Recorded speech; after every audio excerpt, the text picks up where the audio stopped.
बर्बादी की सुनामी आ रही है, आर्थिक गुलामी आ रही है।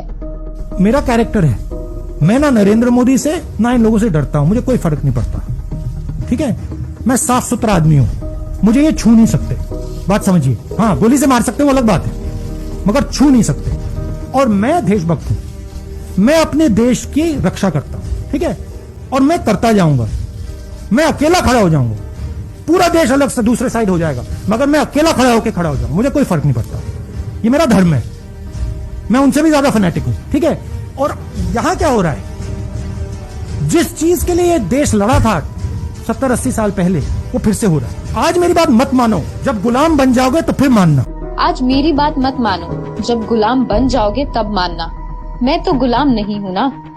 राहुल गांधी के ये शब्द टाइप करवाकर घर की दीवार पर टांग लीजिए, अगर भूल जाए तो याद कैसे आएगा। देश को कभी इतने द्रोही हाथों में भी फंसा दिया जाएगा, इसकी कल्पना तो कोई देश का दुश्मन भी नहीं कर सकता था। सामरिक गुलामी तो यह सरकार पहले ही स्वीकार कर चुकी है और समय समय पर सब सचेत भी करते रहे। नहीं, हमारी कोई पोस्ट किसी दूसरे के कब्जे में है। अब बुरी तरह आर्थिक गुलामी के बाद इनका लक्ष्य देश को बांटने का है, इसकी आशंका ही नहीं, अपितु इनके दुष्कर्मों के कारण भरोसा होता जा रहा है। यह भी लिखकर रख ले, प्रेसिडेंट ऑफ इंडिया की संपत्ति 60% घट चुकी है। ये 1 साल पहले बता चुका हूँ, इससे ज्यादा और क्या हो सकता है। और आपको लगता है कि ये शब्द कांग्रेस नेता राहुल गांधी के हैं? आप गलत हैं। ये शब्द ऑक्सफोर्ड के एमफिल राहुल गांधी का इकोनॉमी पर आंकलन है और ये आंकलन 100% सही है। राहुल गांधी 2015 के अंत से इकोनॉमी और जनता की संभावित आर्थिक गुलामी पर बोल रहे हैं। देखिए, मैं पहले से कह रहा हूं कि आर्थिक सुनामी आने वाली है।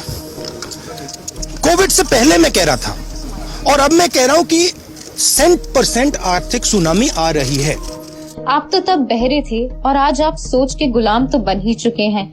देश की 40% प्रॉपर्टी बिक चुकी है, पर आप सोच से अंधे तो हो ही चुके हैं।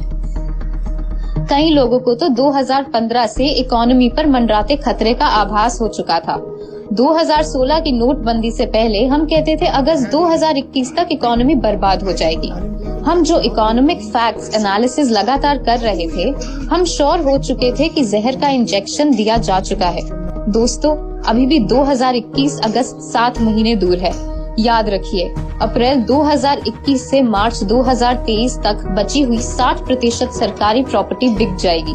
भारत का सामाजिक, राजनीतिक, आर्थिक स्ट्रक्चर पूरी तरह से जमींदोज कर दिया जाएगा। देश एक भंवर में फंस चुका होगा। पर मुझे भी राहुल गांधी की तरह डर नहीं लगता, क्योंकि मैं तो गुलाम नहीं हूँ ना। राहुल ने अपनी डेस्टिनी बताई है, राहुल ने आपकी डेस्टिनी बताई है। मानिए या ना मानिए, राहुल गांधी को कोई फर्क नहीं पड़ता, लौटना राहुल गांधी के साथ ही पड़ेगा।